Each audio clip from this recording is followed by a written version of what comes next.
My name is Pete Andrews. I'm the Commercial Director for Cognitive.Business, a company focused on helping operators unlock value from data in the wind industry. Today we're speaking about the WAVES project, which is an innovation supported by the Offshore Wind Growth Partnership.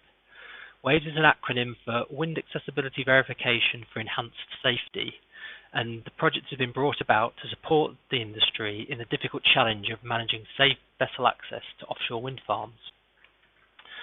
The G+, the industry health and safety body, consistently flags crew transfer vessel incidents as one of the highest health and safety risks, resulting in the greatest number of injuries across the sector. At the same time, lost productivity due to inaccessibility of offshore wind farms represents the single biggest inefficiency in wind farm operations. Industry benchmarks such as OREC Sparta consistently identify around 25% of working days are lost due to offshore inaccessibility.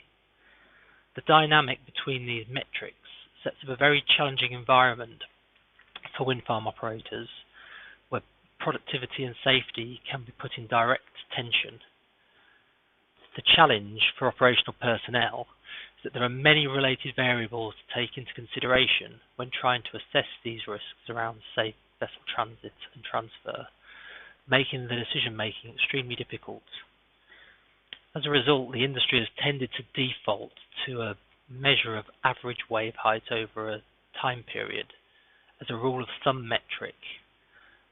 The problem being that this misses much of the nuance, such as incidence angle or wavelength in relation to the vessel size, both of which can have drastic impacts on the motion and resulting risks to personnel transferring.